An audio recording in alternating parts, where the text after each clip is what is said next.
Good evening, ladies and gentlemen. Welcome. I am Claire Van Blaricum, co-chair of the Voter Service Committee for the League of Women Voters of Santa Barbara. I will be the moderator for tonight's forum.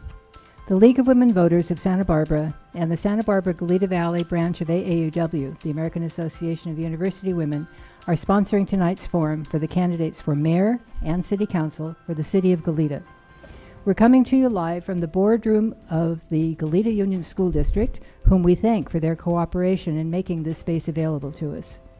We hope this forum will inform you, the voters, of the candidates' views on issues of interest to you. Note that the League neither supports nor opposes any candidate or political party. Thanks to Sylvia Uribe of Transil Pro, who will be providing simultaneous interpretation in Spanish. Thanks also to TV Santa Barbara for live streaming the forum on the League's Facebook page and recording it for later viewing in both Spanish and English on YouTube via the Santa Barbara League's website, lwvsantabarbara.org. Before we start, I would like to respectfully acknowledge that the land we are on belongs to the Chumash people of Santa Barbara. We pay our respects to the Chumash elders, past, present, and future, who call this place their home. We thank the Chumash community for their stewardship and support, and we look forward to strengthening our ties as we continue our relationship of mutual respect and understanding. In case I forget to mention at the end, we have a critical election coming up on November 5th. You can check to make sure that your voter registration is up to date, correct address, etc., at voterstatus.sos.ca.gov. If it needs to be updated, you can update your registration at registertovote.ca.gov. All registered voters in California will receive a ballot in the mail, so be sure to register by the deadline, October 21st, so that you receive your ballot packet in the mail. And do please remember to vote. All of you are welcome to join the League and to make a tax-deductible contribution in order to finance voter education programs such as this. Go to our Santa Barbara League of Women Voters website at lwvsantabarbara.org to do that. All of the candidates for mayor and city council in the 3rd and 4th districts of Goleta are here with us tonight. Candidates for mayor are Paula Perotti and Rich Foster. Candidates for city council for District 3 are Ethan Woodill and Jennifer Smith. Candidates for city council for District 4 are Stuart Kasdan and Eric Gordon. Thank you all for attending and for running for office. Here's how our forum will work. We use the traditional League of Women Voters process and ground rules, which all of our candidates have agreed to follow. To maintain civility and the issue-oriented nature of our forum, we do not allow candidates to make negative comments about other candidates' character or qualifications, but rather we ask them to address their own qualifications and vision for the office and their views on issues facing the city of Goleta.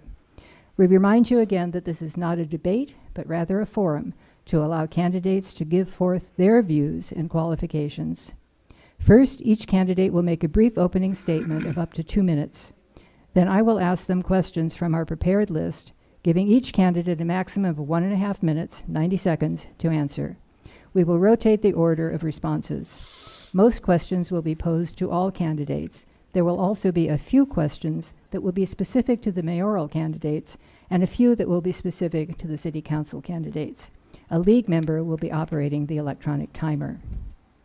We will take a short break partway through to allow collection, screening, and sorting of questions from the audience. The candidates will have an opportunity to answer as many of these questions as possible within the remaining time available. Please note that we have plenty of questions, and it is not unwelcome to respond briefly or even to agree with your opponent. At the end, each candidate will have an opportunity to make a closing statement of no more than 90 seconds. If we're ready, let's get started. Opening statements, 2 minutes. We will begin with Ms. Perotti. Thank you to the League and all attending. In 14 years' experience of Goleta's Council, I've learned a lot.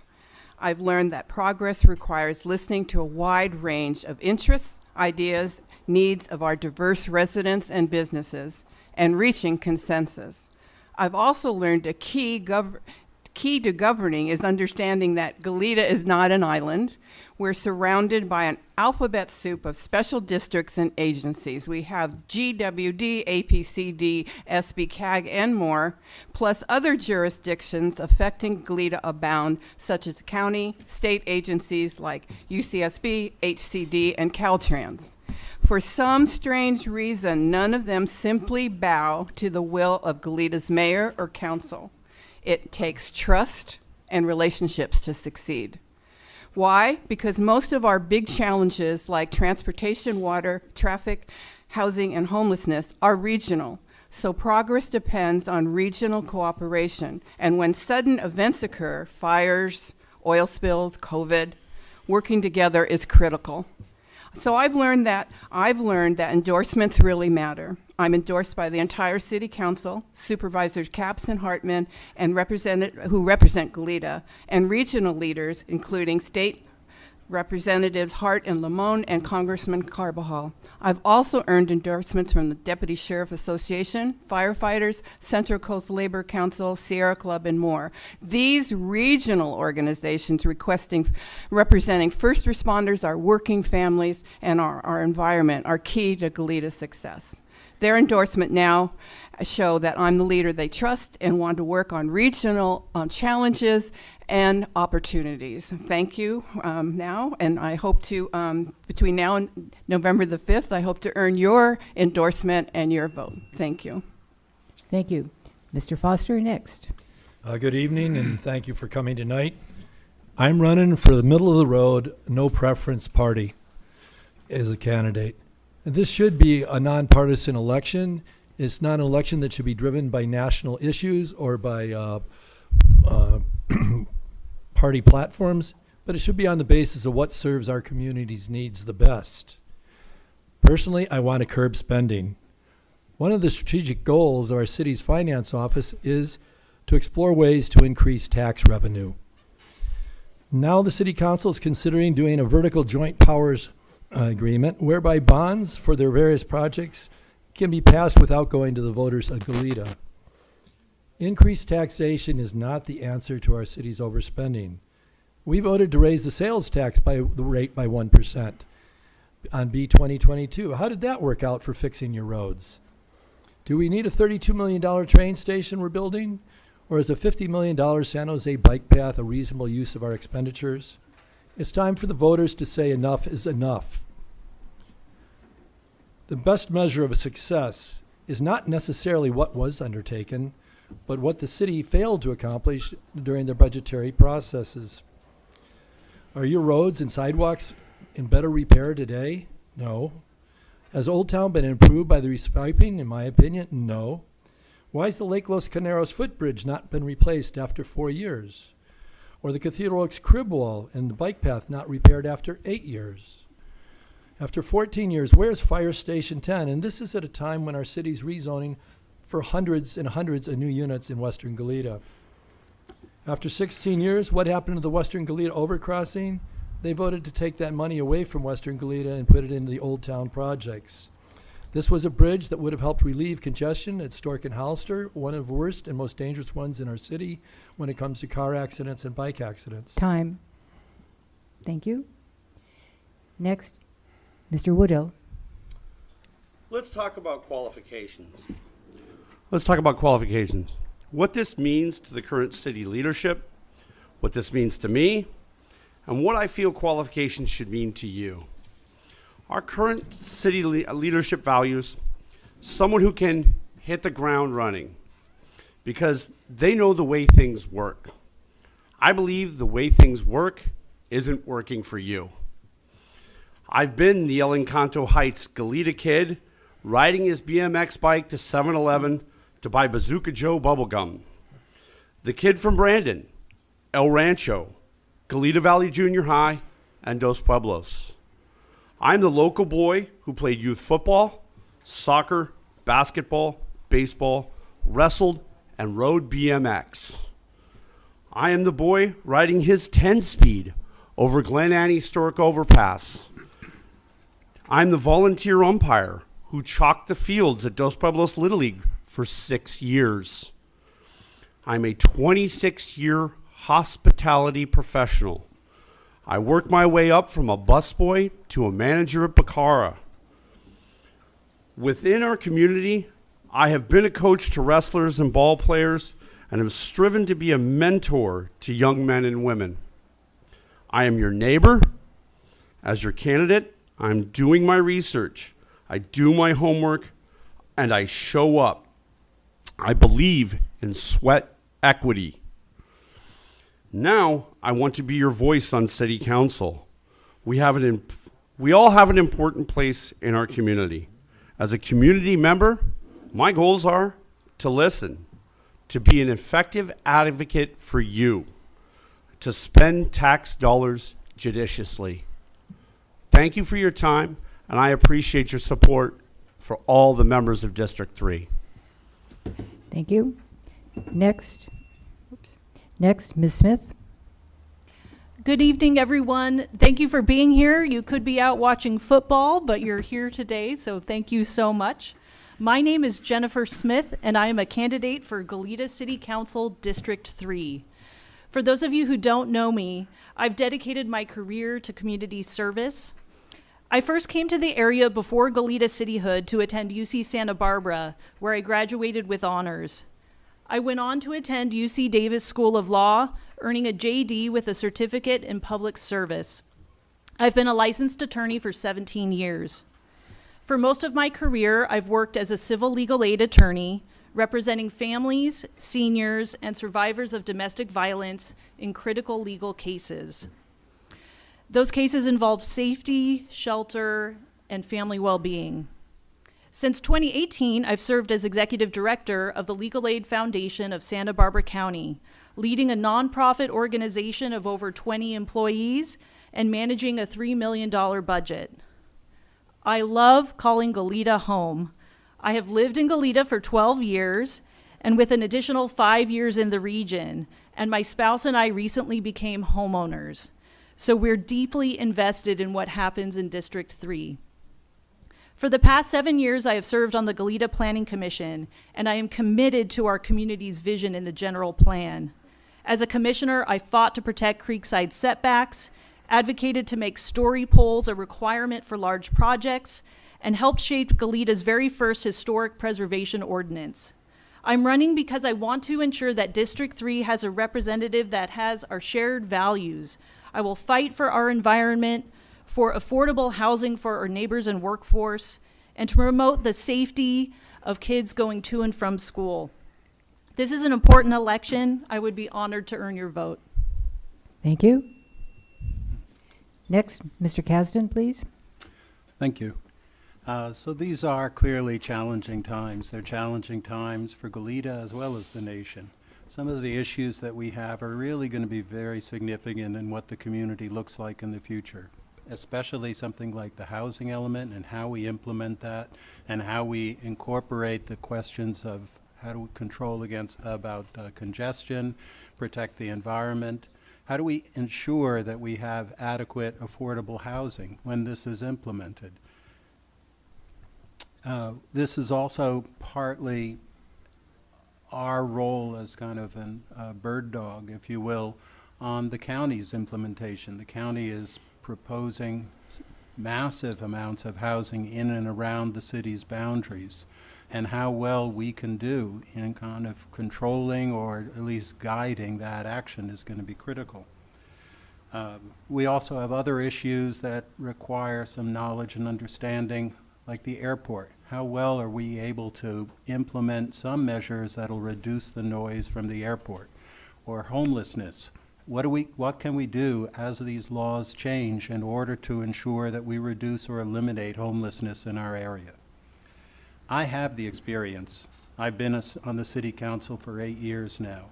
I worked before then in the Office of Management and Budget, which is the federal budget office, the White House budget office, and there I tried to control government spending and ensure that government programs are both efficient and effective. So I'm used to looking at government programs, the work that we do, and see how to make it effective, see how we accomplish our goals. And these are times when it really helps to know how things work here, and I look forward to carrying it on more. Thank you. Thank you. Okay, next, Mr. Gordon. My name's Eric Gordon. I'm running for City Council District 4. Most of you don't know me except for the last few weeks or months when I've decided to run for this position. My background is in architecture, engineering, building, and I'm also a talented photographer of products and so forth. I moved out here out of a choice of anywhere in the world I wanted to live. I was able to move anywhere I wanted with my abilities. I chose Goleta. I chose Santa Barbara and then Goleta. I met my wife here, who was born and raised here. I see this area going through a change that I've seen in many towns and cities across the country and in other countries, actually, where I've lived.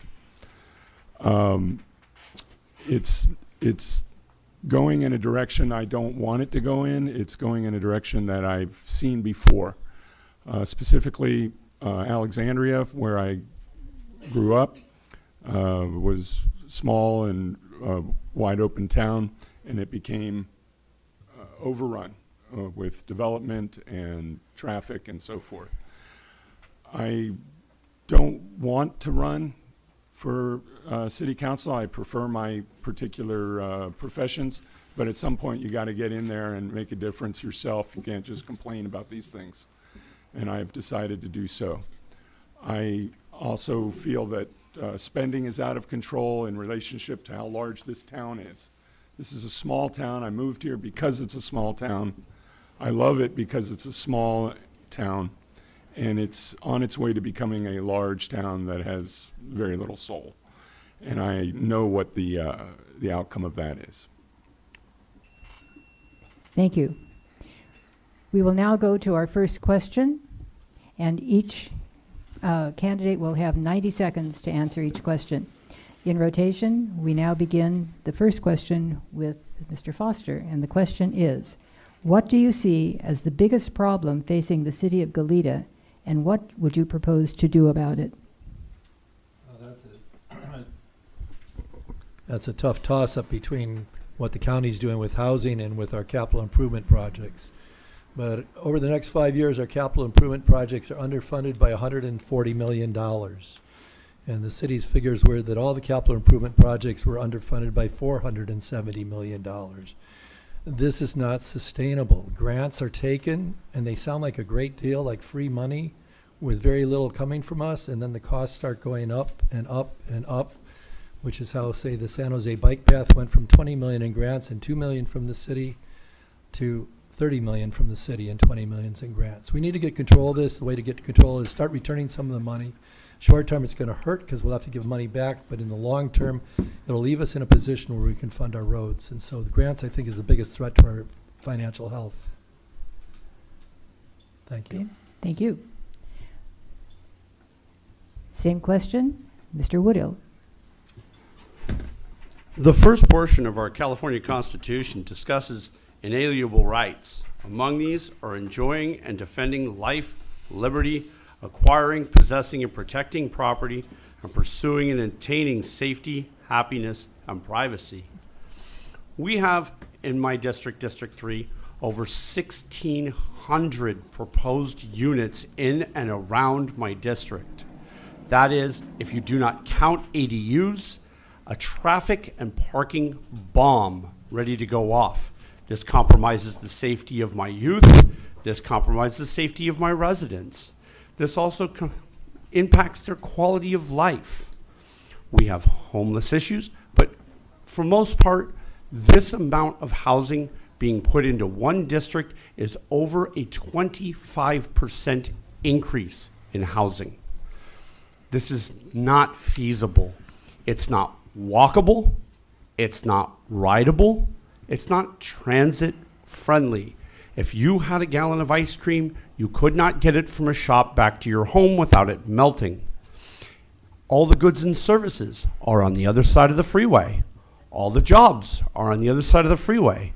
If we take the tenets of the housing element, this does not fit and is poor choices being made by your elected leadership at current. Thank you. Ms. Smith, same question. Yes, in District 3, I've been out talking to our neighbors, and I would say the biggest concern is the county's rezone of the Glen Annie Golf Course. It's very concerning, and it's challenging because it's not in the city limits. Nevertheless, we still need to do everything we can to mitigate impacts from that rezoning. And meanwhile, residents also express concern that any housing that we do have is not affordable. It's not affordable for those currently living and working here. And people express concerns about their kids and their grandkids being able to stay and enjoy everything that we love about Goleta. So those are major concerns. In addition, I would say overall, we need to continue to think about public safety and Western Goleta, whether it relates to fire, safe crossings over 101, particularly if these climate disasters are going to be our new normal, as we're seeing in Florida. We need to be prepared for emergencies and have that basic public safety for our community. Thank you. Thank you. Okay. Mr. Kasdan, same question. Would you like me to repeat it, anybody? No, Okay. that's fine. Thank you. I'll also focus on housing because that's the most consequential set of impacts coming along. Now, we had to do this. This is not something we chose to do. This is something the state mandated that we do, and no city anywhere in the state has been able to evade doing that. Huntington Beach tried, they lost a lawsuit, so it's something everyone's had to deal with. And it is the challenge for us is how do we ensure that we implement this while maintaining the community character, while trying to preserve the things that we care about. How do we make sure that the traffic impacts are not devastating for any areas? And we have tried to work that through. We've tried to figure out ways that we can do that. We created a buffer to be able to allow us to reduce the the housing density in some areas and offset that with our reserve, if you will, elsewhere.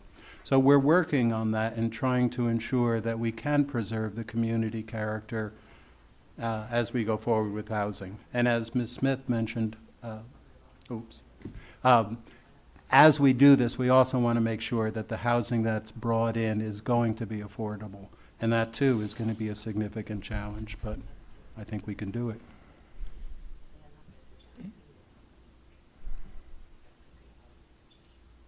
Mr. Gordon.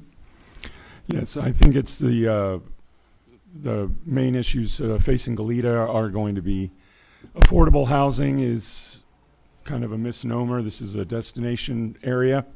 I've been in the building trades and construction and developing. There's no way to do this by building new housing or rezoning areas. Those houses are going to be for people who can't afford to live here. So they're for people who don't live here now.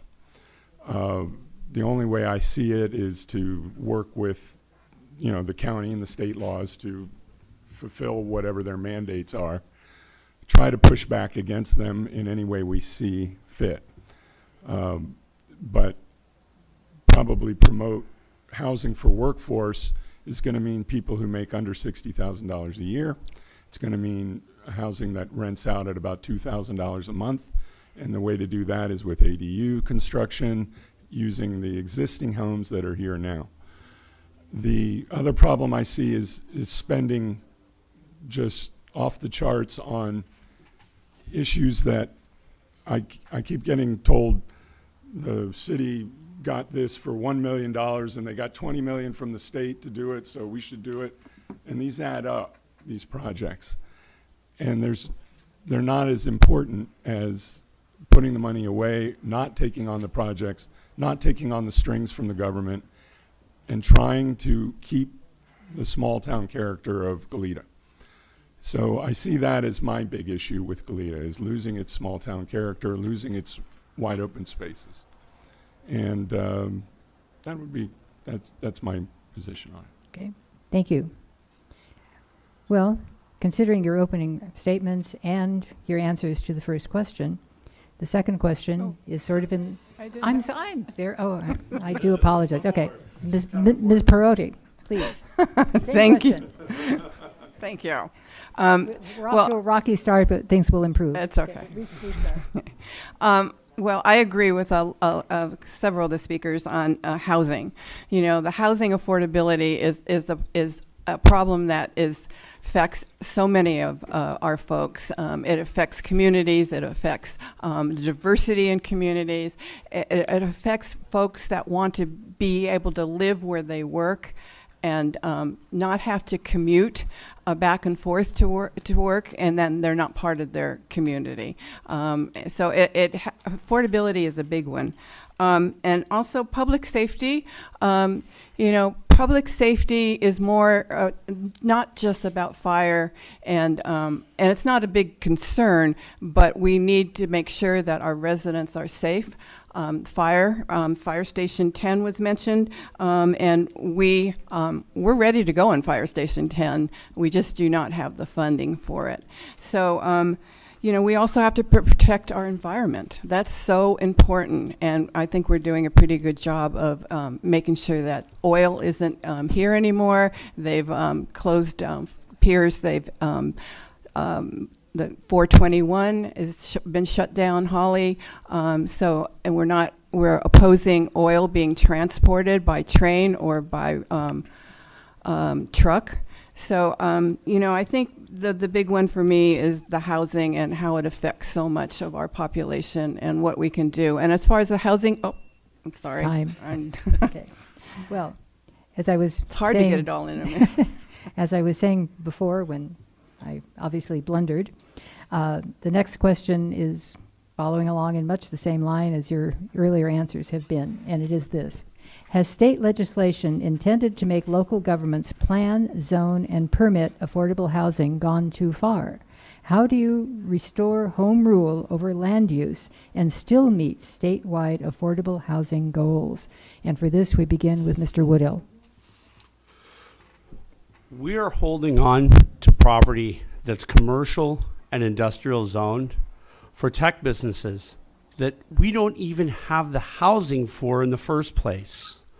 These properties need to be rezoned to mixed use, commercial residential and commercial industrial. That causes a little bit of a problem. Property owners don't want to do this because they're going to need a rezone.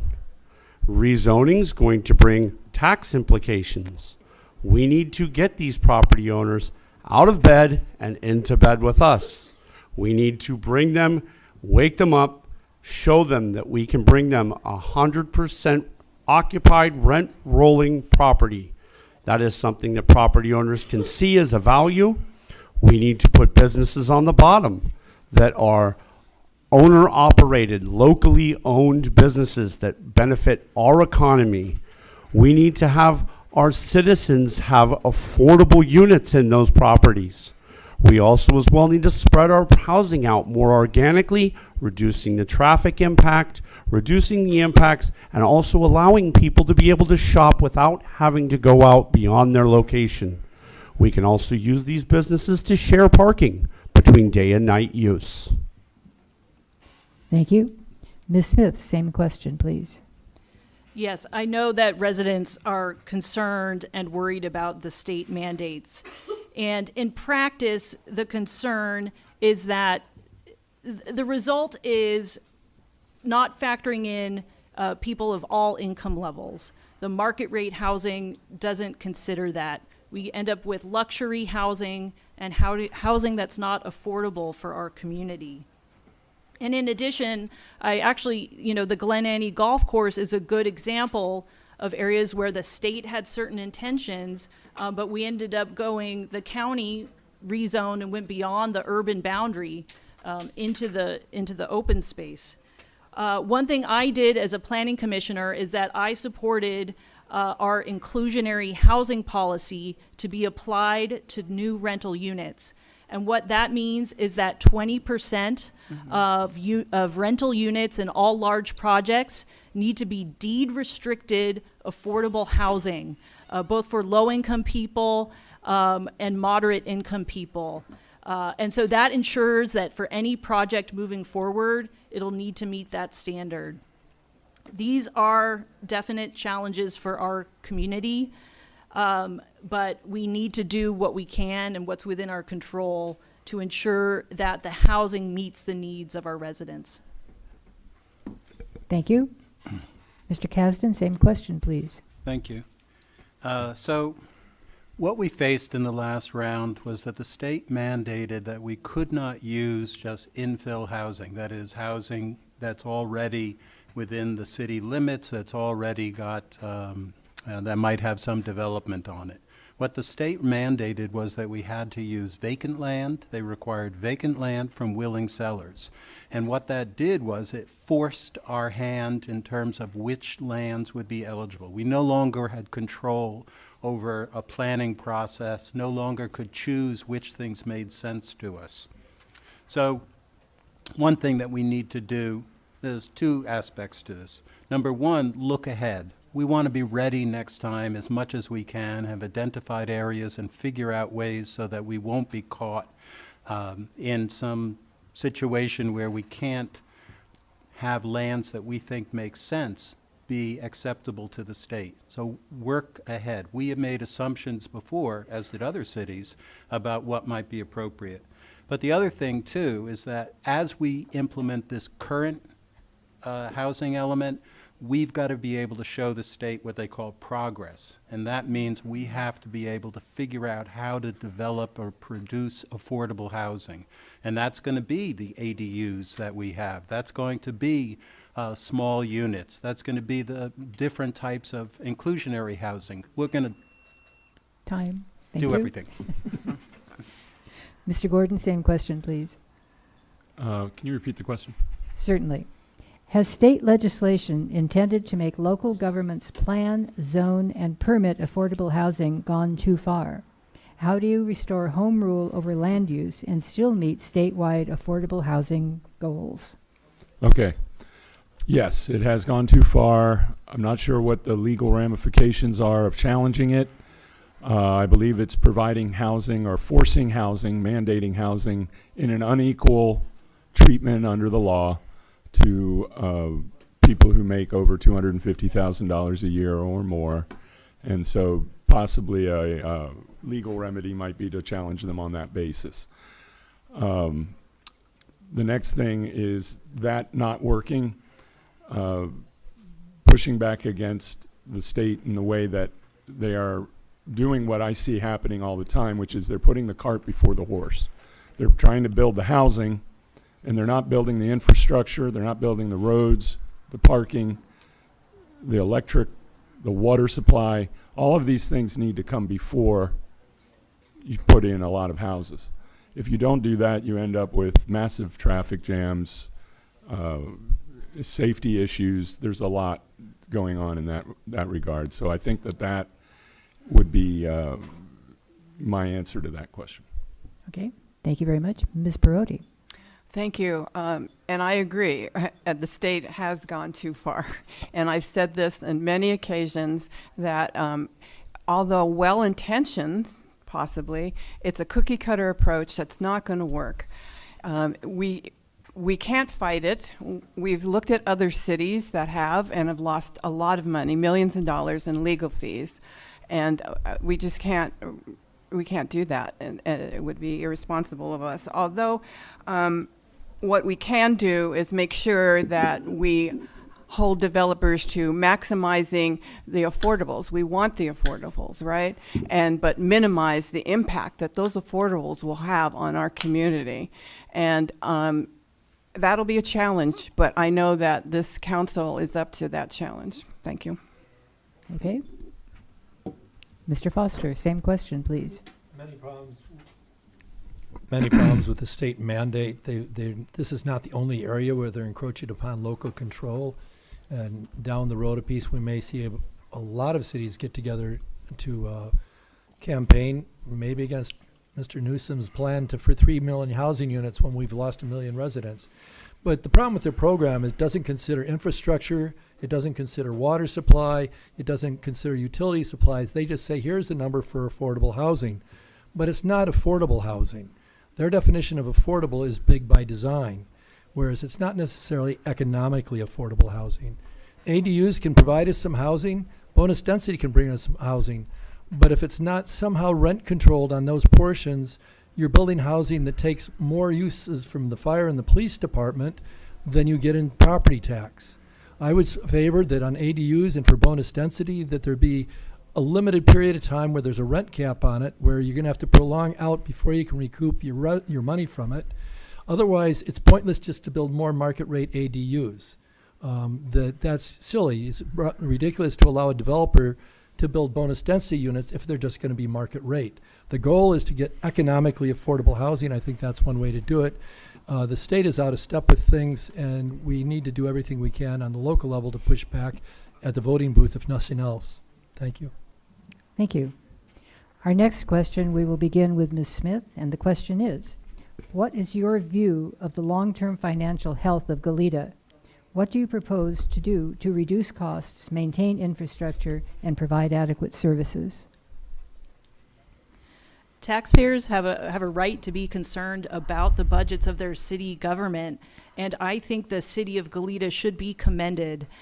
The other jurisdictions in our county, including the city of Santa Maria and the city of Santa Barbara, are facing very serious budget deficits, and the city of Goleta is not. And I do think that the current council should be commended for that fact. That said, we know that we're still facing some challenges, right? We know we have deferred maintenance. We know that we have important issues that we need to get to.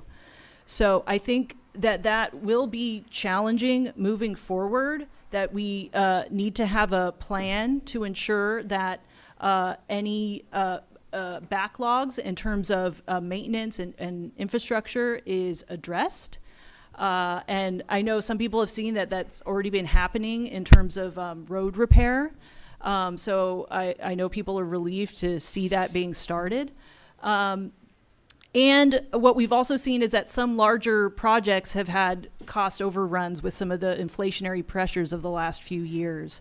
So we do need to be careful for larger capital projects that those budgets are also closely monitored as well, and make those forecasts for the future.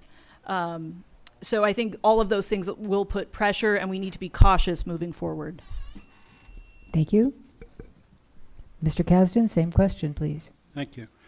So first, let me clear up a few things. Spending is not off the charts. There's no increase in spending that we don't have. We have a balanced budget. Our spending has been consistent. And we're working through our priorities of what are important and how do we get there. Another thing to clarify is that this idea that we're promiscuously going after grants without any idea of what the implications are is wrong. A lot of the grants that have driven some of our actions are ones that were approved a dozen years ago or more, like the train station, for instance. So it's not that we are unaware of this, and those implications are long-standing for projects that took place a long time ago. We are figuring out how to get some of these things done, and for instance, the Firehouse 10, that is one where the MOU that required us to have to build the fire station is ending, and we've been negotiating with the county fire in which they would build the fire station there. And so we're trying to figure out ways and working with partners in order to accomplish our goals, and we're getting there. I could also talk about, to go back to the train station again, I don't think I have much time, but most of that, almost all of that, is grant money. It's not that we used all this city money. You can finish your last sentence. Right. But you're all being very good about cutting off. Okay. Mr. Gordon, same question, please.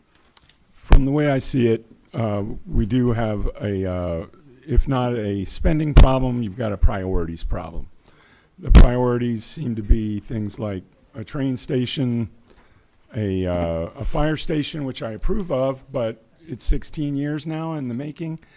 We've got bike paths that are millions of dollars. We've got a homeless shelter that handles a few for, I think it was 25 million, something in that range, of which the city only had to come up with 600,000 or something, and then the rest came from a grant. Well, grants don't come without strings. There are reasons you have to build them in a certain amount of time, you have to finish them, and you have to maintain them forever. Maintenance, that's the horse before the cart, like I was talking about earlier, has to be taken into account. These things are priorities. I think the priorities should be our streets, our beach, our resources like water, and the concerns of the citizens who already live here. Those are my priorities. In other words, I'm going to listen to what you want, not what we've agreed to in the past. If we can, we'll get rid of those. And that's, Thank you. I feel like Forrest Gump. That's all I have to say about that. Ms. Perotti. Thank you. Well, as was said, the city is doing quite well. We do not have a deficit, as many other cities have. We've always been very fiscally responsible with our funding and our money, our reserves. We have a healthy contingency fund in reserve, and for all emergencies. It's quite hefty. The one thing that I will say as far as a backlog on projects, we do have quite a large backlog of projects to look at. And what we, at one of our meetings recently, decided that we would review that list again and take off some of the things that are just not going to be feasible economically. We're not going to be able to get grants for it. And like also what was said is that it only would take 2 council members to put something on that list. It doesn't mean we're going to do that. We're not. It just means we have some. It's aspirational. It's like, this is what we want to do. And the list is very large, so it needs to be reviewed. And I think that would be a good way to look at it. A lot of our grants come to us from not just not of the funding for these projects aren't all general fund money. It's from grants. It's from legal agreements that it's from DIF funds, which are development impact funds that are owed to us because of development. So we will continually look at all that. Thank you. For funding. Okay. Mr. Foster, same question, please. Well, as Luke Rio, our finance officer, said a while back, the budget is structurally sound, that what we bring in, what we spend is balanced. But he also noted in the agenda that it didn't include the $65 or $70 million of backlogged infrastructure repair, and that this year, even with what we're spending on roads, we're still shorting it by at least $700,000, which means that next year your roads are going to be a little worse than they were this year. He also noted that it didn't include the crib wall in Outer Goleta, which FEMA said was a matter of poor maintenance, not a matter of storm damage. And it said it didn't include the unfunded portion of CPI. So we're not really structurally sound if you don't count capital assets, which are depreciating constantly. The train station, which Mr. Kasner wanted to speak about, $17.2 million is in grants from SB CAG, which is your tax dollars coming this way. And the rest of it, the other 17 million or so, 16.9, is coming out of your budget. And in fact, they just awarded 13 million of it, 17 million of it for construction of the train station. That site could have been used for low-cost housing where the city owns the land. It's outside the crash zone. It would have been a beautiful site. It could have been used for the temporary housing of the library, which is going to be moved at a cost of $800,000 into a warehouse. Put some money into that. It's a matter of priorities. It's a matter of bad choices. Thank you. Okay. Thank you. Mr. Woodell, same question, please. I refer to our budget as a runaway train of dreams. We have financial risk, and we also have financial health problems with our budget. But not having it on your budget doesn't mean it doesn't exist. We have $17 million for the crib wall that needs to be spent. We're spending almost $17 million on a train station. It's 8 years for a crib wall. Why is it not been fixed? We all saw it sit with blocked.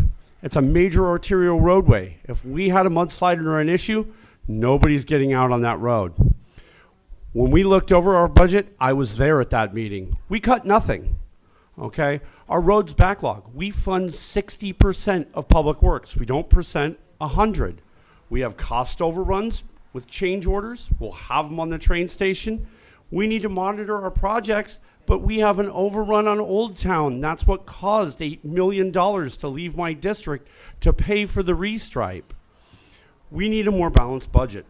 We have underfunded programs everywhere. We run parking and city services where we make you, the citizen, inform on your neighbors and make it a worse place for all of us. It makes you not like your neighbors. It makes your neighbors not like you. We have no money for a firehouse. They just said you can't fund it. Half of the money in our grants goes to change orders. Time. All right. Our next question, we will begin with Mr. Kasdan. And the question is, what is your view of the efforts to revitalize downtown Goleta? How would you address the concerns of local businesses regarding the impact of the changed traffic pattern on Hollister Avenue through downtown Goleta?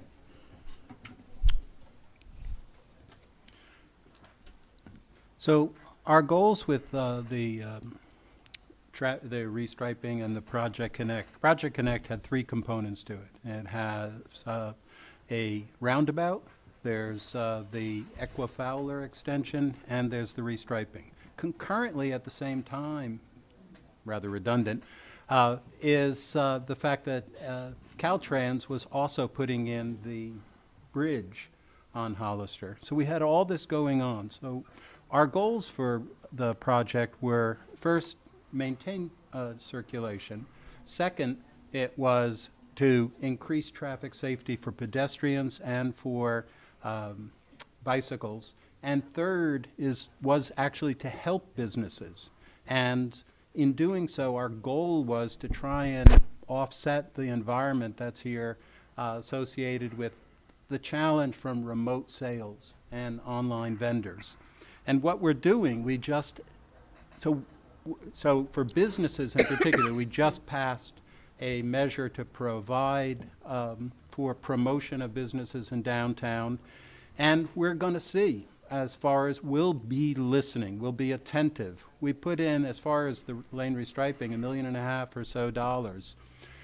We have to figure out the actual impacts of our project versus the roundabout and versus the Caltrans project, because they're concurrently impacting the traffic in the area. Mr. Gordon, same question, please. When it comes to the question was about Old Town and what we're doing or what we think should be done. I can restate the question if you'd like. Please do. Okay. The question is, what is your view of the efforts to revitalize downtown Goleta? How would you address the concerns of local businesses regarding the impact of the changed traffic pattern on Hollister Avenue through downtown Goleta? Okay. From the people I know who have businesses there, so I'm a business person. I've owned and run 3 businesses in Goleta alone for over 15 years. I've talked to the business owners down in Old Town Goleta, and I have only met one that thought that this was a good idea to do. So I'm not sure who asked for this. If the businesses were consulted, do you need help? Is what you need a restriping project, or is it something else? My main concern is that it seems like these projects are being thought up and installed on people that they think it's going to help their business. It's not. They don't understand their business or what their problems are. They don't run businesses. So these projects like the restriping project that is occurring or the other projects that are happening down in Old Town, are they really necessary?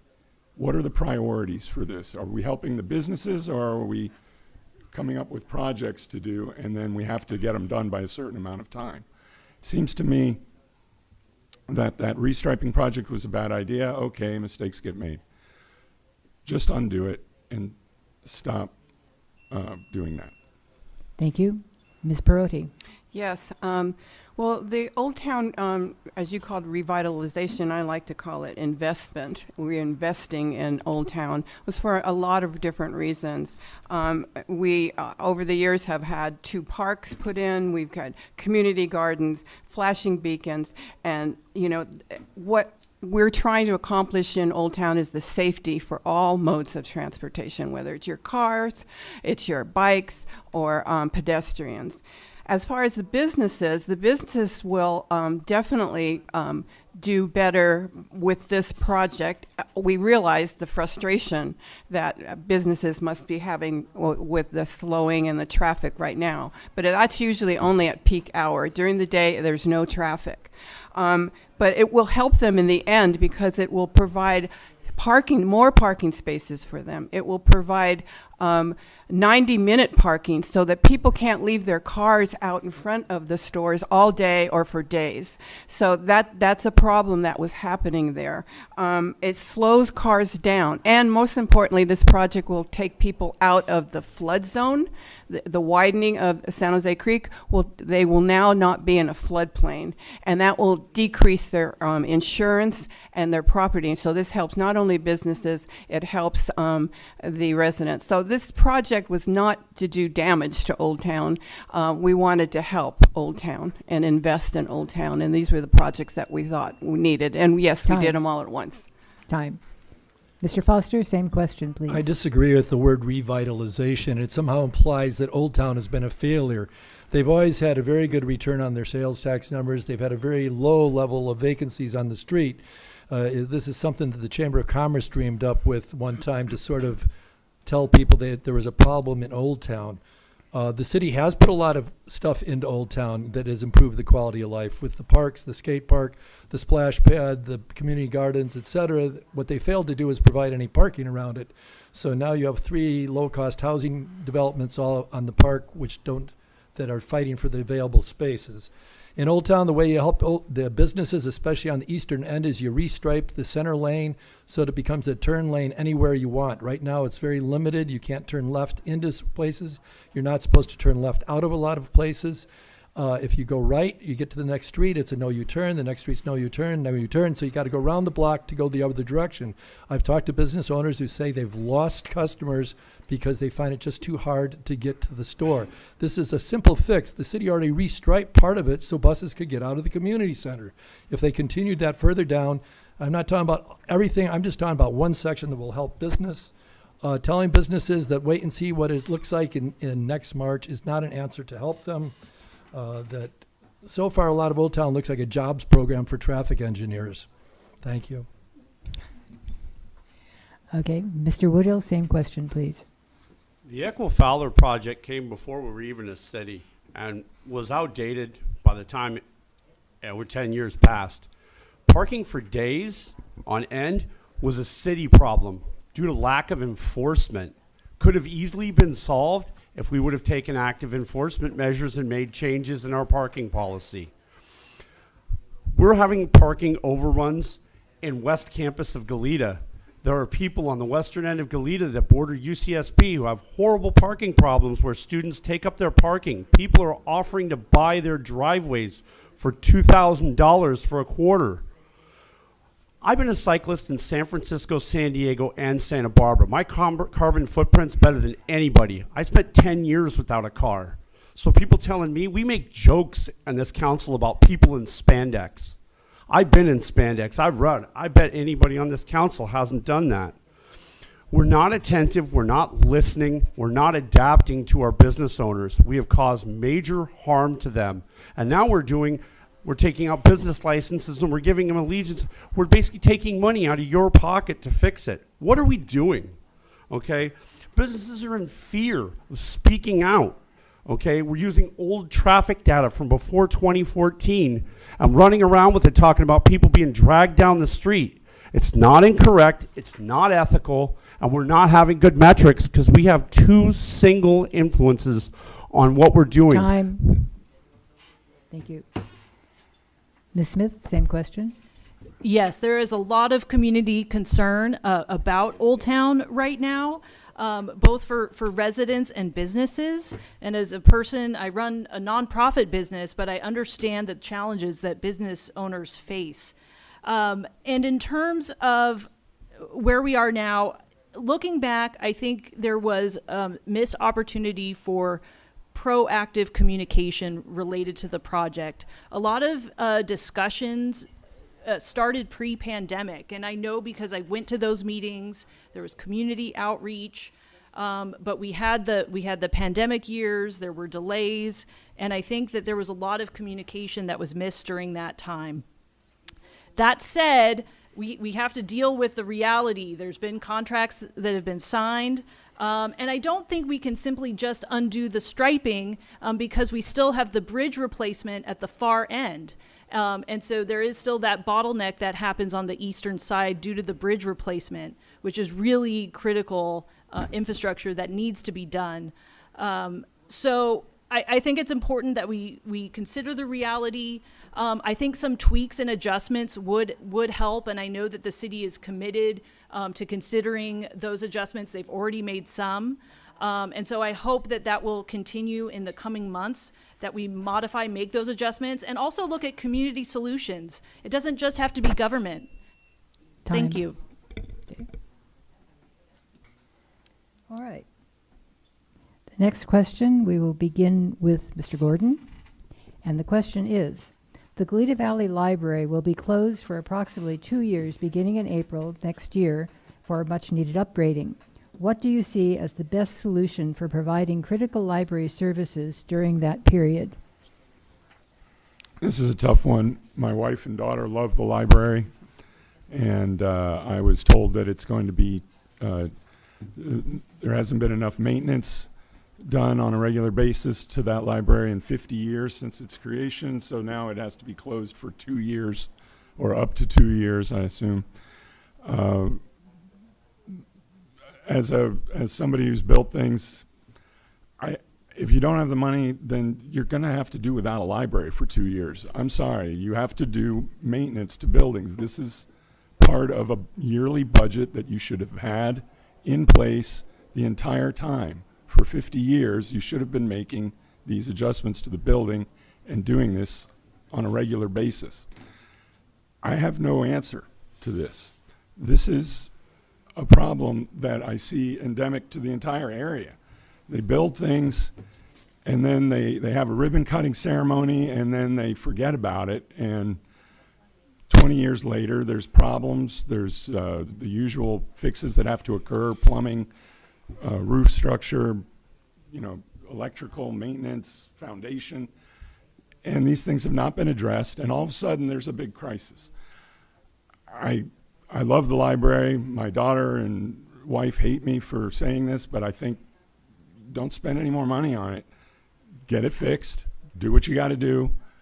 If you can, open up another building somewhere. And Time. Okay. Ms. Perotti? Yes, thank you. Everybody loves the library, and this is a hard one for a lot of folks thinking that the library might possibly not be open. It will continue to be open. We are looking at all sorts of possibilities. Community center is one place. We might be able to have, there's enough room there to hold a library. There's also the idea of buying portables for the library on the community center location, or leasing. So at the last meeting, we, the council, asked for please come back with several options. We want to make sure that the library will continue to stay open as it has been, and because it will be dearly missed. So I'm sure we'll make the best decision. We need more answers. The $4 million grant that we received was for improvements for ADU and safety improvements. It's not a complete remodel. The library has been maintained well. It's a 50-year-old building, and it's not up to some of the ADU and safety codes that we need to do. And this gives us the opportunity. No one wants to close the library for 2 years.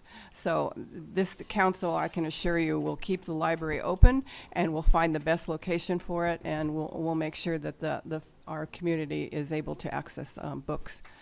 And our library workers and staff are very excited about the possibility of moving. Mr. Foster. This is a good news, bad news grant. It's good we got the money. It's a bad news that there's a very tight time constraint where it has to be done by June of 2027, which is why they feel they have to give up the library completely to get the work done safely. They had a good discussion about the community center, but there's a power shortage there. They were talking about storing books on the second floor of the city hall and jockeying them back and forth to rotate stock. I suggested we get four portable shipping containers and line them all up, put solar panels on the roof which address the power problem so we can run some lights and a ventilation fan, a dehumidifier. It might be that on a really hot period you wouldn't want to use it. If nothing else, the employees then could move the books back and forth a short distance. It'd be convenient. Of course, had we not torn down the direct relief building to build the fire station, we could have just moved the whole thing into the warehouse that they spent last week tearing down, put some carpet in, AC, some heating, and would have had that. Or it could have been a better, perhaps a local gym. I think that there's south side of the freeway has wanted to have some kind of library, so this may be the way they get some library service that maybe can continue on afterwards on a smaller scale once we're done. But I think in the interim, to keep your market here, especially with the traffic in Old Town, it'd be nice if we could find a room or at least some area, or use the driving bus, the bus thing, to keep some services to the north side of the freeway. A room someplace would be ideal and sort of a sub-library for the interim. Thank you. Thank you. Same question, Mr. Woodhill. We talk about the library closing, and it definitely is an issue of preventative maintenance. Preventative maintenance needs to happen again and again over time. All right. We're looking at purchasing possibly in option 2, 3 portables. Okay. 3 portables is, why do we want portable buildings? All right. This is a result of being asleep at the wheel as far as looking at getting things done. Okay. Now we're looking at trying to take the community center, and we're trying to look at making it a cooling center. Now, I see the need for possibly having a cooling center on that side of the freeway, or on the other side of the freeway, but it would be better if it was on the south side of the freeway. All right? We're looking at trying to redo the knob and tube in our community center. All right? That's just too much work. We're just basically doing more work and going to old buildings. Our kids need a sports facility. Why not start to build a building that makes a sports facility? We can house the library in it. We can bring cooling. We could also try and look at building that on the south side of the freeway so our Old Town kids can get to it. All right? We're begging people to lease space. All right? We're talking about alphabet soup. We talk about ADUs, ADAs. It's ADA we're talking about. We need to start talking to you in a language you can understand. Thank you. Ms. Smith, same question, please. Yes, I think the underlying thread here from all of these comments, we know how critical the library is for thousands of residents and visitors. And in addition, its current location in terms of being so close to the junior high school, and that there's no perfect solution. And so this is challenging. I've heard a lot of good feedback and questions from the community. I do think as a practical matter, the mix of using the community center for service and city hall for storage fiscally seems to make a lot of sense because the city owns those assets. But we want to be sure that services remain accessible. That's so important. What options are there with the book van? Maybe there is a leasing solution that could be available. I heard somebody mention the empty Bed Bath & Beyond. Who knows? So I do think we need to also hear from I know that our library commissioners just met, and they're a really important voice and expertise in our community. We need to hear from them. We need to hear all voices because this is really important for our residents and for our kids. Mr. Kasdan. Thank you. So first, one clarification that this isn't a case of failed maintenance or anything like that. We've been maintaining the building adequately. The problem is when you're putting in a major upgrade into facilities, including, we have over close to $4.3 million that we're investing in this to do upgrades. And there could be the potential for asbestos. The people who are doing this work said it's not a good idea to have people using the library at the same time that they're trying to do this work. So the question is, how do we best provide the content that we think the residents need? That means making books available. That also means, and in particular, making programming available. For a lot of families, the thing that's so important for the kids, for seniors, for others, is programming and having those things to bring your kids to.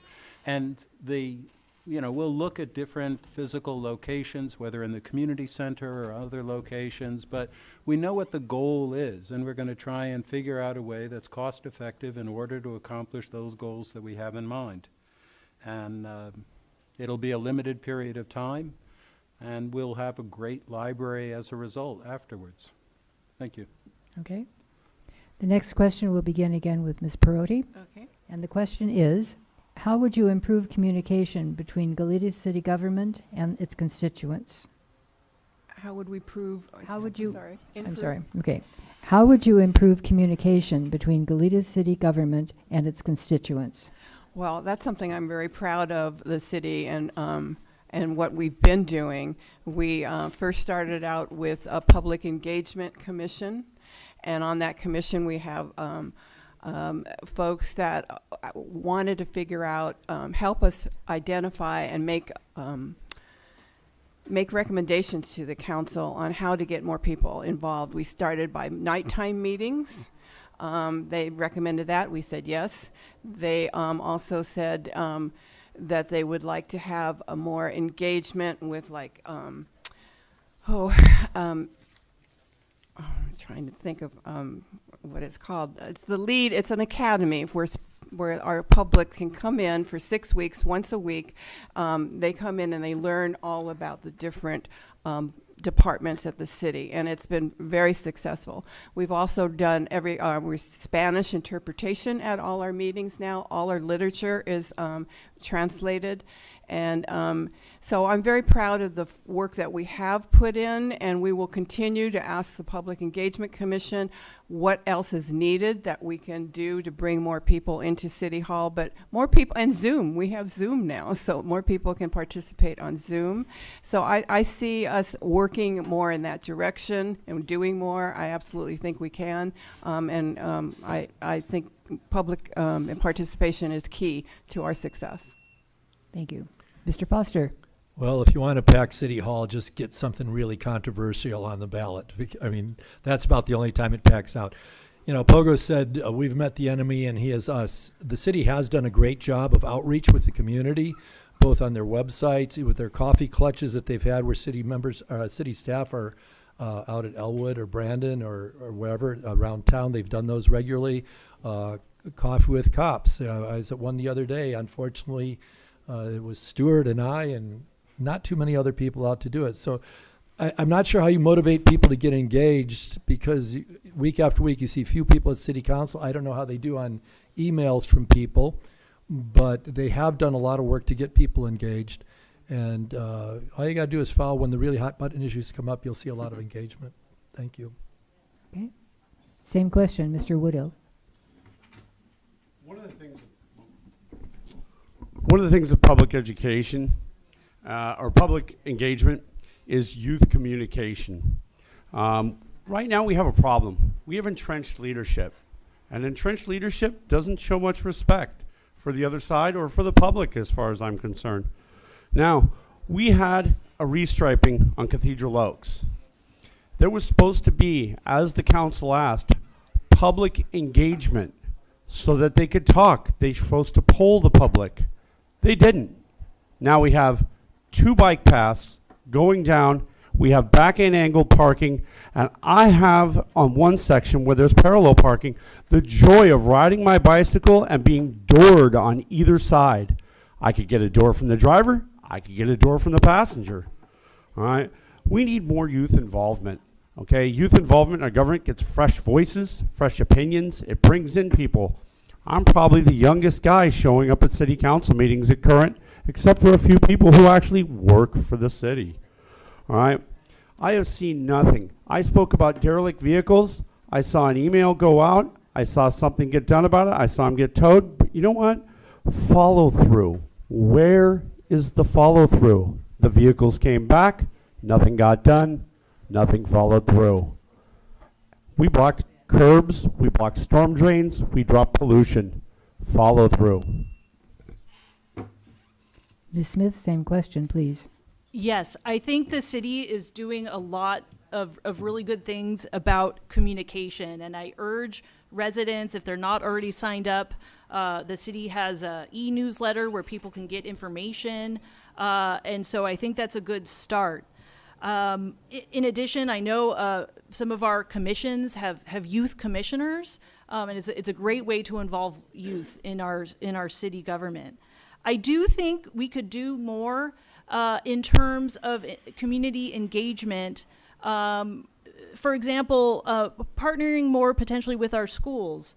Could we do some joint meetings? And maybe it doesn't have to be a formal council meeting, but on issues of joint concern, right? I know a lot of people have expressed concerns about e-bikes, but right, the city, we control the infrastructure, but the school districts and the schools have the students. So, maybe we can all come together and have that discussion. I do think any opportunities we have to have meetings in different locations throughout our community is really helpful. And in terms of, we've had meetings at the community center. We're having this gathering here today. I think is all the good stuff. So I think we can continue to make strides on communication. Thank you. Mr. Kasdan, same question, please. Yeah, it's a challenge. It is trying to increase and get a lot of community engagement on issues, especially ones that don't impact people immediately, can be a real difficult thing. I mean, when we had people leaving those scooters all around town, we got a lot of people there. When there was a risk of the butterfly grove being cut down, there was a lot of attendance. But other things that seem far off in the future don't necessarily garner that same level of attention.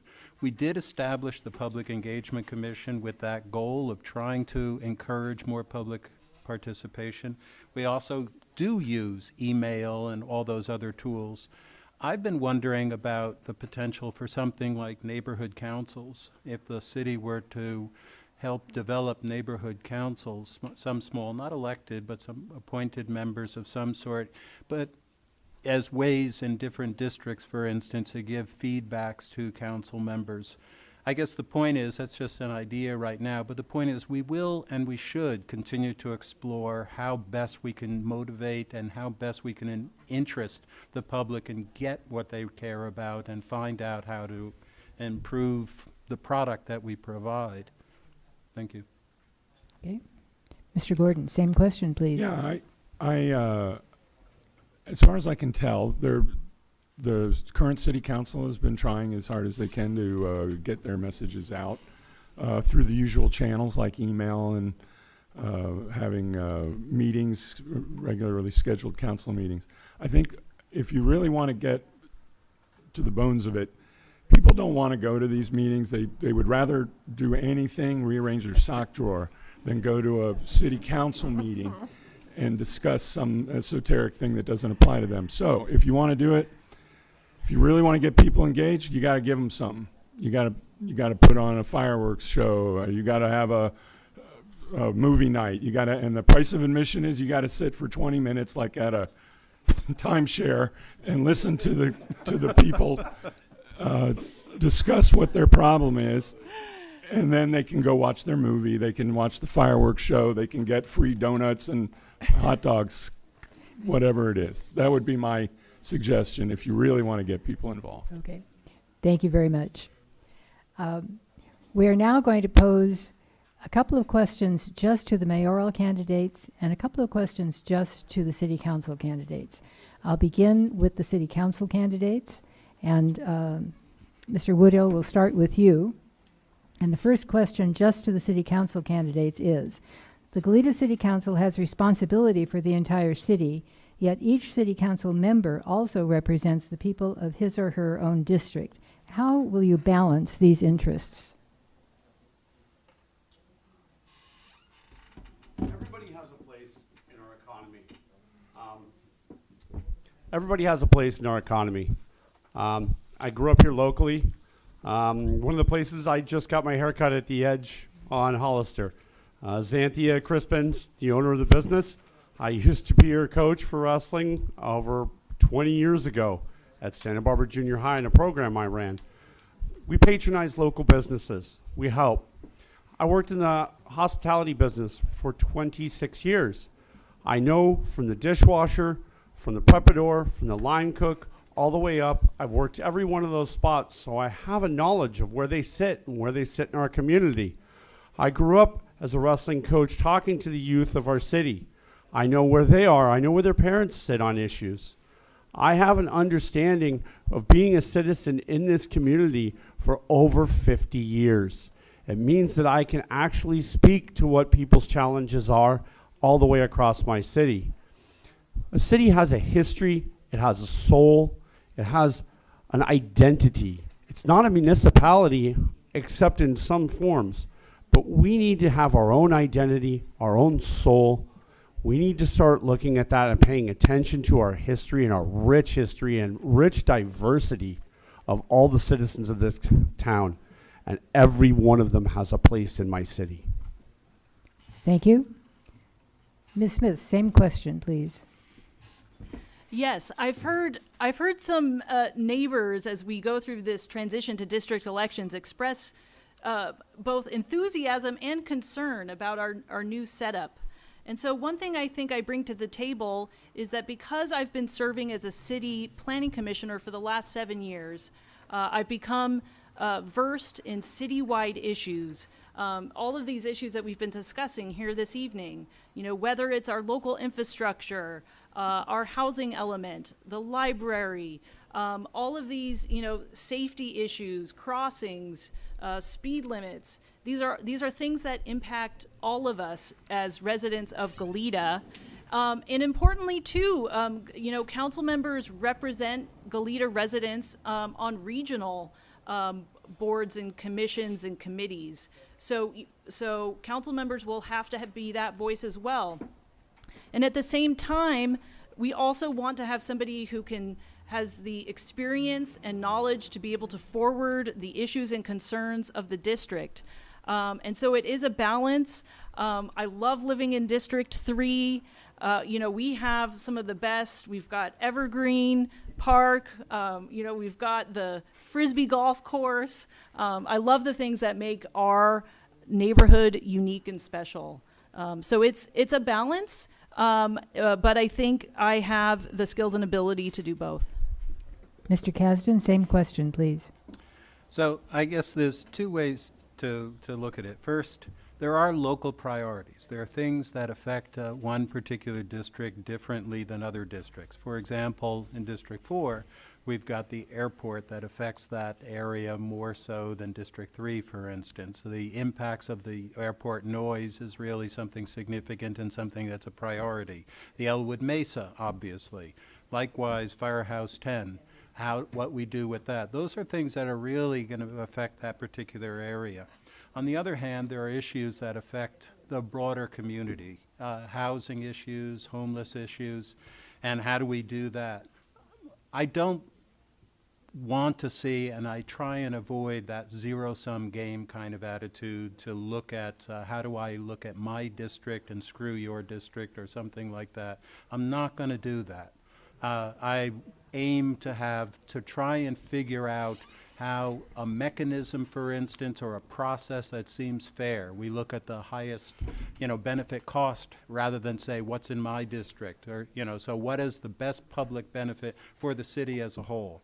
And so that's, I aim to look at something when it's that sort of process to what can we do that benefits the city. Thank you. Okay. And Mr. Gordon, same question, Repeat please. the question, please. The question is, the Goleta City Council has responsibility for the entire city, yet each city council member also represents the people of his or her own district. How will you balance these interests? When possible, I will always listen to the citizens in my district and consider what is before the council and how it will affect my district first. But I will also vote, like everyone else, with the other city council members for matters that affect all the districts. But my responsibility, if I'm elected, is to represent my district. How will this affect District 4? So previously we've been talking about Old Town matters and things that are happening at the Crib Wall and Cathedral Oaks and all over. They do have an effect on District 4, but they're not directly affecting District 4. So things that affect me directly, I'm going to give them a priority and represent that. But I'm not going to, like Stuart just said, I'm not going to screw my neighbor just to get a better deal for my district. That would never happen. It's just, if I have a problem with something that's being proposed, I'm going to bring up the concerns of my district and why that I would vote yes or no for that project. Okay. Thank you. The second question to the city council candidates, and for this one we'll begin with Ms. Smith. What is the one most pressing issue in your district, and what would you do to deal with it?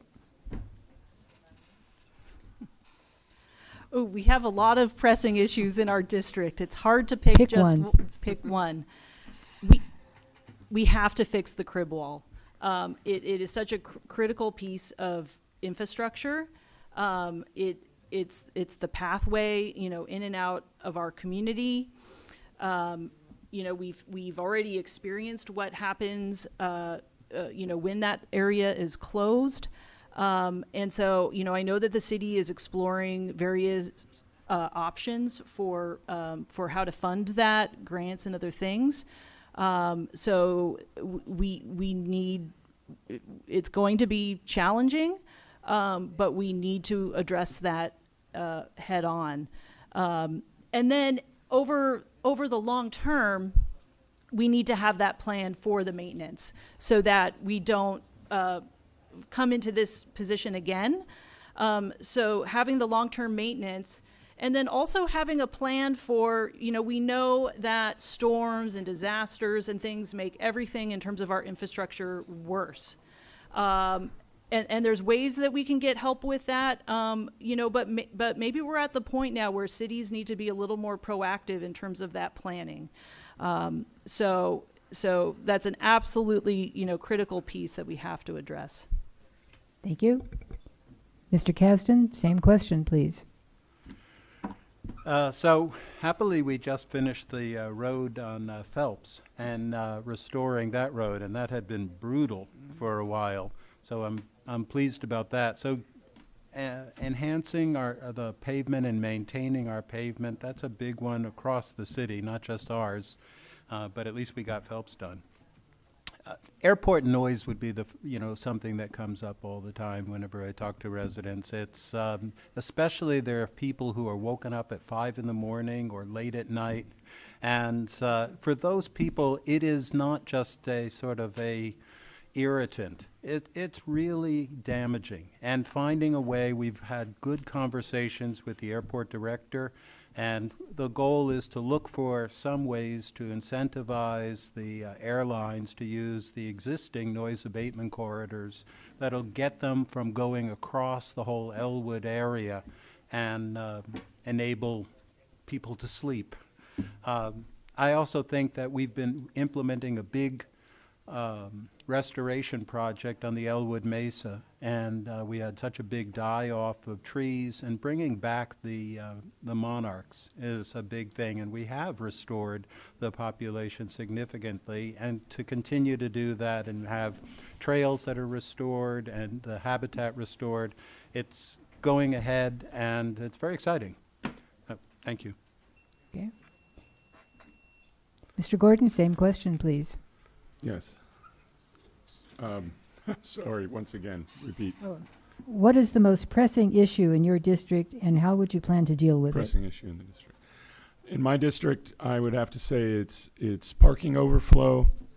both from the UCSB projects as well as some of the denser housing projects, and the street paving and maintenance of the streets. There's also the electrical infrastructure, and these are priorities that are just like routine stuff that has to be done.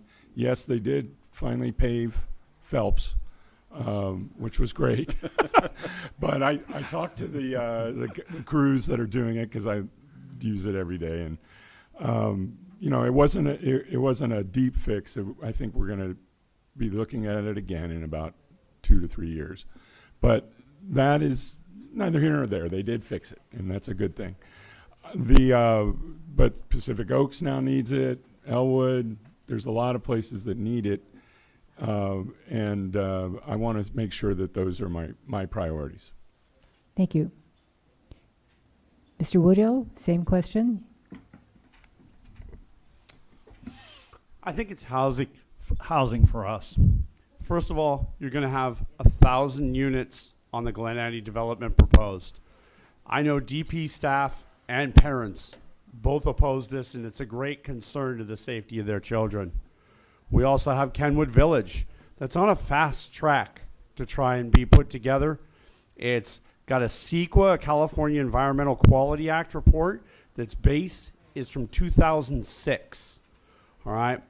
We're not disclosing a business relationship that we've had with the owner of that property, who's a 1/3 owner in a company called Impulse Communications that has a business relationship with the city. That's relevant. April Reed, who's a member who's in this crowd today, she's looking at staring out her backyard at a 40-foot tall building. The residents of Tuolumne are looking at staring at 40-foot tall buildings. We also have the intersection of Kyriel and San Mateo, where people have been killed. We have Adolfo Corral and his wife, who were killed in Cathedral Oaks right behind my house, which increased traffic will cause.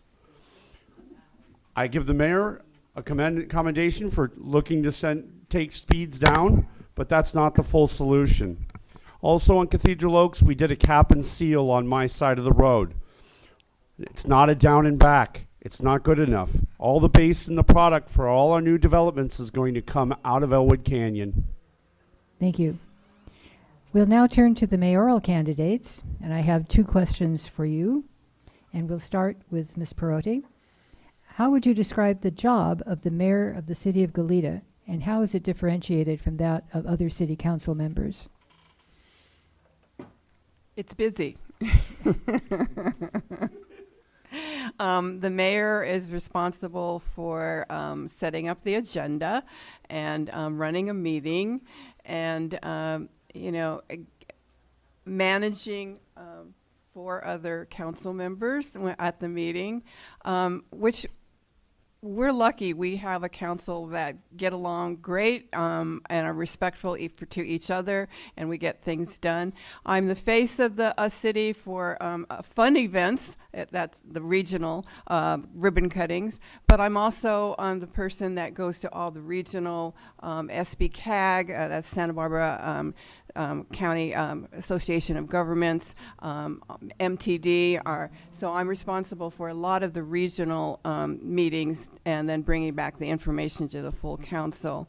So in a way, I don't look at myself as different. There's some responsibilities that I have, but I look at all of us, 5 of us, as a team.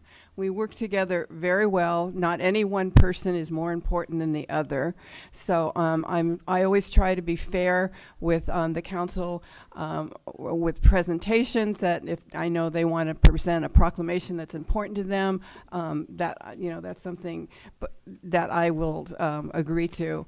So I think there are things that I do have to do that's different from the council, but we all work really hard. Thank you. Mr. Foster. The mayor gets paid more. Oh. And there's a reason for that, because, council members are sort of described as a part-time job. Most of them have other places of employment, and I think Paula here works far closer to full-time than anybody else there on the council. And you are the question about, do you represent the district or do you represent the whole city? The mayor has the luxury of pretty much having to look at, decide to vote for what's in the best interest of the whole city, and sometimes that's at the disadvantage perhaps of a particular district.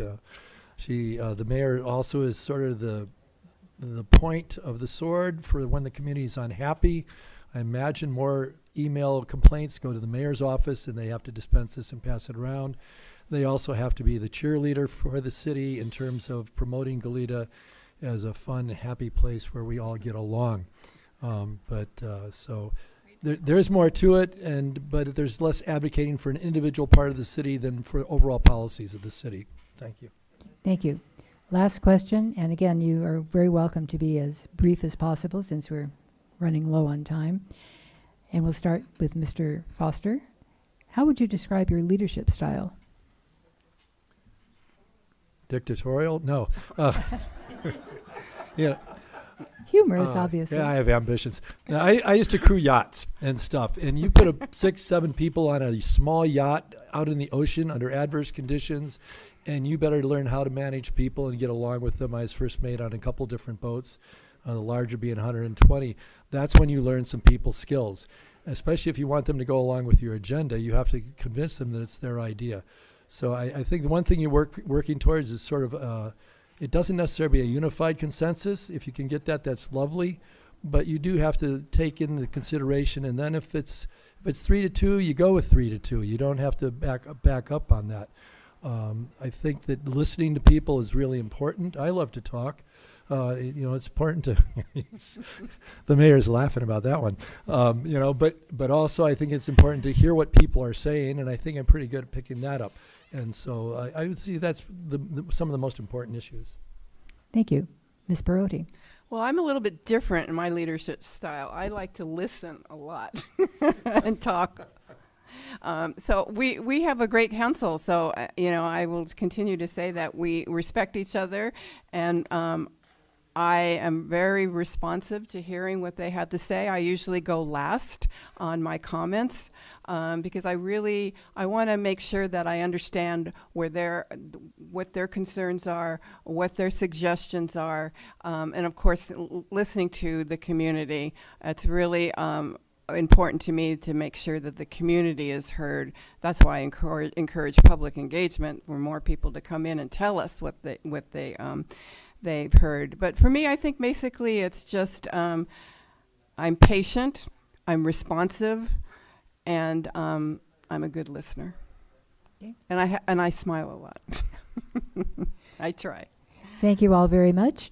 Thank you to all of you that submitted questions. Unfortunately, we're only going to be able to get to a few, and I would remind you that I did say in my opening remarks that some of you were not here for, that we do reserve the right to edit the questions for clarity and to be sure that they don't duplicate topics that have already been covered in the league's question, and that all questions must be directed to all candidates. I think we're only going to be able to get through 2 here in order to meet our time frame. The first question, and for this I think we will begin at the opposite end with Mr. Gordon and work our way this way. What is your position on extending Measure B, which protects agricultural lands? It'll have to do with how it protects the ag lands, but I am all for protecting the agricultural lands of Goleta specifically and the surrounding areas. But the proof is, or the devil's in the details. How is it going to protect that land? What is it going to do to the property owners that are already working that land, and what does it mean? So I'd have to dive into it more. I'd have to look into it. I don't know. Okay. Mr. Kasdan? How's that? There we go. I support the extension of Measure G. I voted for it. And the key is that what we want is good planning. And the problem that we faced in the last go-round with the state rather, and the county's action, is that it seemed that we didn't have good planning, that we were pushed into rezoning lands that didn't reflect our goals. Sprawl is not how we want to develop.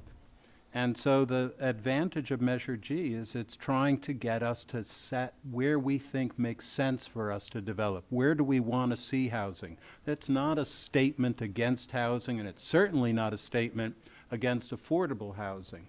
Those are things we do think are important, but it is a case where there's some lands we think we want to set aside. We want to have agricultural lands. We want to maintain our open spaces and parks. And so how do we ensure that we get the development to go where we think makes sense, where it fits in our city, where the transportation isn't impacted? And Measure G is a tool to help us get there.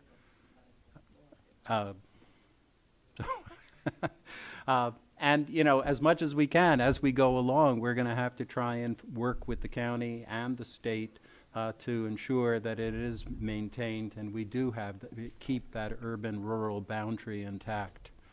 And that's it. Thank you. Okay, Ms. Smith, same question. Yes, I support the new Measure G, which extends the previous Measure G. And it's hard to think of anything more important to Goleta residents than our agricultural history, and it's influenced even today on our community. It's so important to our residents. You know, we talked about community engagement. We know that when ag land issues were being discussed, that it was, you know, one of the most attended meetings in our city's history. So these are really important issues for Goleta voters to weigh in on.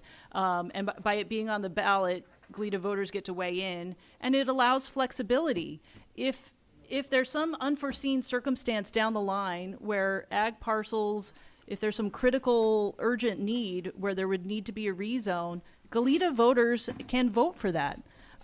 There's that flexibility built in. So I really like the way it puts our community residents first, and it allows our residents to weigh in on these important issues. So Okay.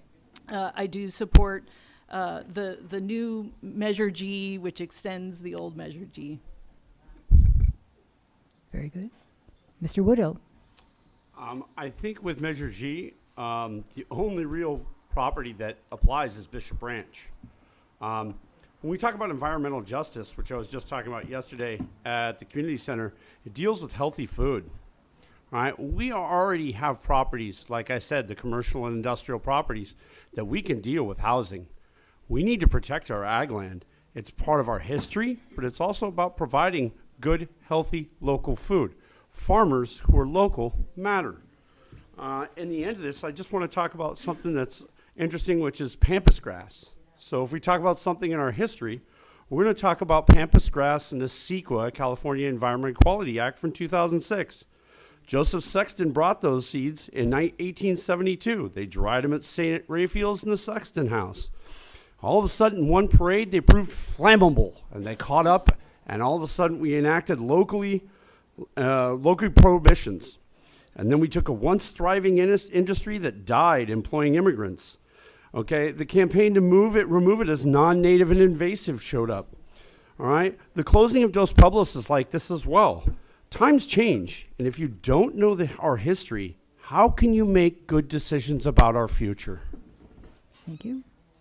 Mr. Foster, same question, please. The short answer is yes, I do support extending Measure G. I think that the Good Land Coalition Group did the community a great service when they got the first one passed. But along with that is I think I applaud the city for looking at increasing our sphere of influence.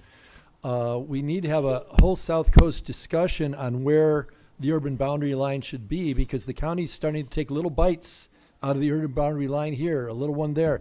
And they could continue right down Cathedral Oaks, rezoning property that then they can say, well, this property's now worth $90 million, so if you do take it into your city, you got to pay us the property tax based on that. So there needs to be a discussion so we stop biting in the urban boundary line. I think we made some mistakes when we first became a city. It might have been best had we included ag land within the city for possible future development, if that's what the owners wanted. You always have the issue of if somebody has money invested in their land, they want to have an opportunity to maximize it. If it doesn't pay to farm anymore for whatever reason, water or depleted soil, that would have been one way to have some sites within the city without going outside it. Along with the Measure G, we're going to have a discussion of where we want to densify in our city, whether we want to go higher in certain portions and stuff. Otherwise, there's going to be really high-end pressure on the outside to expand. For example, if the Crown family suddenly decide to sue us to rezone Bishop Ranch or really fund a campaign. So it takes more than just the Measure G. Thank you. Okay. Ms. Perotti. Sorry. I was, I helped along with Bob Wignott and several of us with the initiative for the first Measure G 2012. And so I definitely support the extension of Measure G.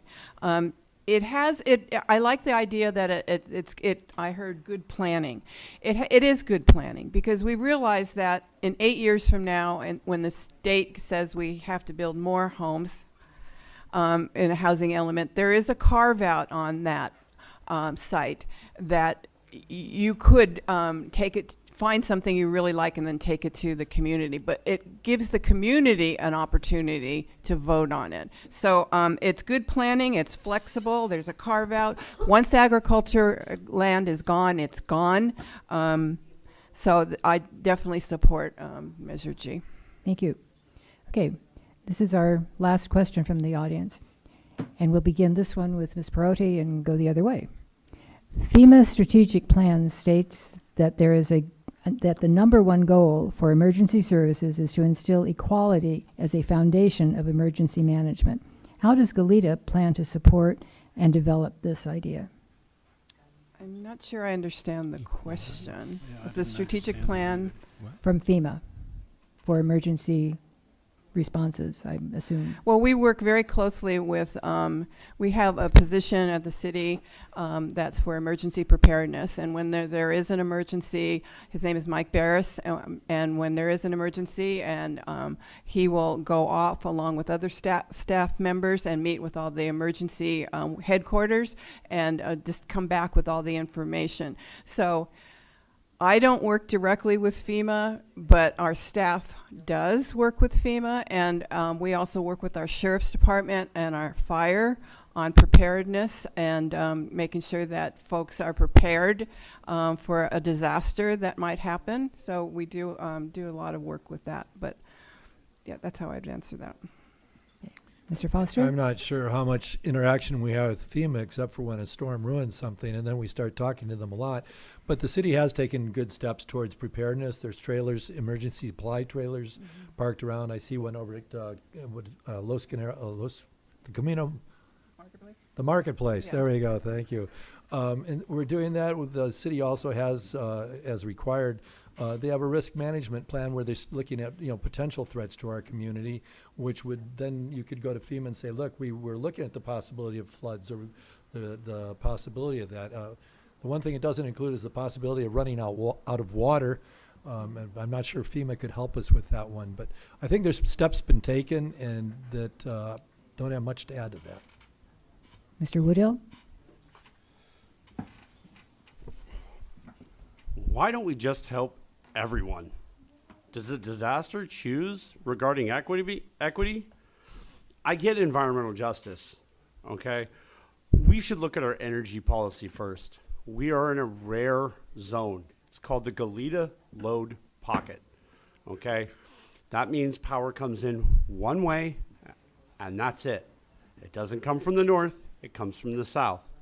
What if that was get cut off, all right? We need, as the Clean Coalition stated, 25% of our energy generated and stored in battery storage in this area. We have done nothing to develop this. When we have a problem, we have not achieved these goals. How's your hospital going to run when it doesn't have power? How are you going to refrigerate your food when you don't have power? How are those less fortunate going to power their homes if we don't have the batteries to store the energy?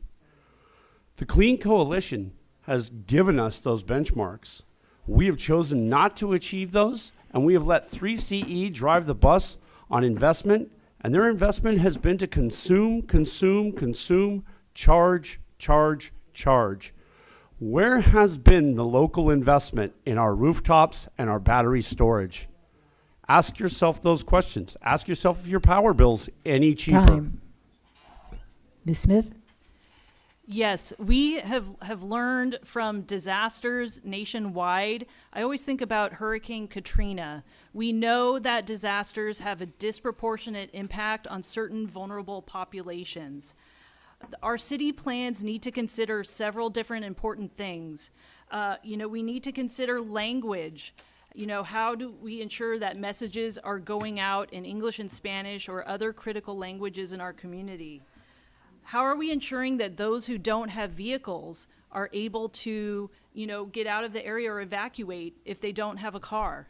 How do we ensure that people who have physical disabilities or other limitations can evacuate an area? So all of these things are really important for cities to plan for. And the other thing we know about our community is that we have an aging population. And so we need to factor that in as well for any disaster. And it needs to happen not only during the disaster itself, but also for recovery. Who's able to access recovery resources? And I know this because through my work with legal aid, I've served vulnerable populations, and I've seen how policies that are intended to equally apply to everyone may have disproportionate impacts, and I know that from my day-to-day work. So we need to continue to make sure that we're using this lens for planning. Mr. Kasdan? Yeah. So there's two ways to look at this. The first is prevention, how we prevent these things from happening, emergency situations, and then second, response, how we respond to it. So with respect to prevention, one of the things that we do to prevent some of the emergencies is in terms of limiting the development, the housing development above Cathedral Oaks, ensuring that we have that sort of urban-rural boundary, that we have a buffer, that we make sure that fires don't go into the city, that floods are stopped by the buffer. And so this is, we talked earlier about public engagement. As the county goes forward and looks at opportunities to expand the Glen Annie Golf Course project, keep this in mind. Speak out. You guys have to be responsive too, to make sure they know your concerns about emergency situations, because that's how we stay safe. Another way is we limited or banned camping on open spaces like Elwood Mesa to ensure there would be no fire risk. And so that'll keep both those who might camp there as well as the neighborhood safe. And I guess last but not least, I'll say that we are looking to, as far as response, to build Firehouse 10, and I've run out of time. Mr. Gordon, last but not least. I must say I have a difficulty with the question only in that I don't know what equality or equity has to do with a natural disaster or some sort of emergency problem. But that having been said, the reason that a lot of these things affect the poor or the minority groups amongst us or the workforce is because they're in the housing that's usually in the lowest areas. If it's a flood, if it's Katrina, back in New Orleans, that was all the people that were in the lowest levels. How do you access that? I don't know. I think that the emergency management crews of Goleta and the South Coast have been some of the finest I've ever witnessed, and I've been here quite a long time. So I don't really have any answer to the how do we work equity or equality into this. All I can say is that pre-positioning helps. Cutting down trees can help prevent fire, making fire breaks. Having pre-positioned water and resources, they're doing that. And try not to think about who gets what when an emergency happens. Help the people who are being in most need. Okay, thank you. We'll now go to closing statements. For this, I think we'll begin at the, let's see, you gave the first opening statement. Mr. Gordon, will you give the first closing statement, please? Sure. 90 seconds.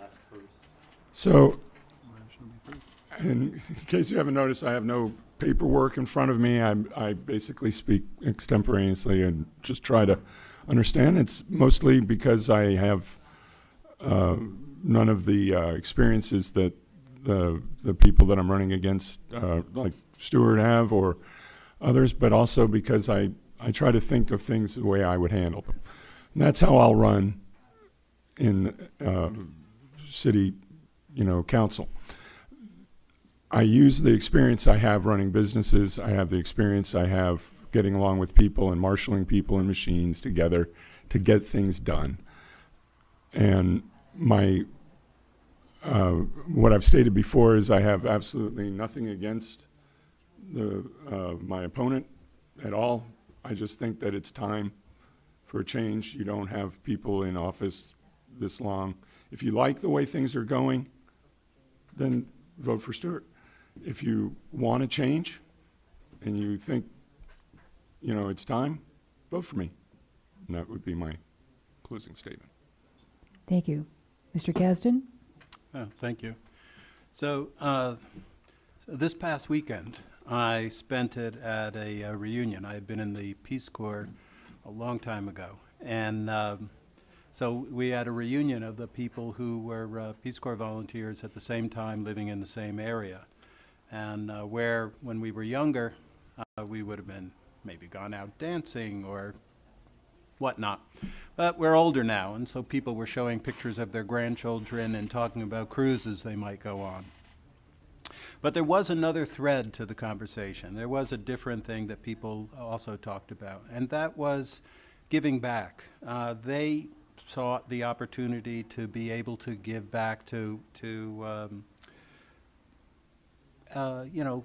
provide more to the community that they lived in. And as the mayor can attest, it's a common theme we always see from people who come and want to get on boards and commissions. I've been a Peace Corps volunteer, obviously, as I mentioned. I was an Eagle Scout also, worked for the federal government. I believe in service. I believe in providing public service. And I've been able to be on the city council. I've been able to do that as a city council member, to create programs to help the community and help individuals who need it. And it's been a privilege, and thank you. Ms. Smith? Thank you. District 3 deserves a representative who is ready to lead from day one. And I promise to bring a new perspective to the City Council, applying my legal skills and my years of public service as your District 3 council member. I'm endorsed by trusted community groups, including the Goodland Coalition, the Sierra Club, and Central Coast Labor Council, which represent the voices of those who care about protecting Goleta's unique character, protecting our environment, and supporting our working families. I've earned this trust through my hard work. As a commissioner, we've had late nights and long discussions, but most importantly, I listened to community feedback on important issues along the way. I vow to be a council member that has boots on the ground, who is responsive and transparent, and listens to resident concerns. We all know that Goleta is a special place, and District 3 is a special place, and most importantly, we have the high school that serves all of Goleta. With your support and vote, we can ensure that Goleta has a leader who is hardworking, understands the realities of the challenges we face, and can represent our city and our district with integrity. Let's honor the past, embrace our current challenges, and pave the way for generations to come. Thank you. Thank you.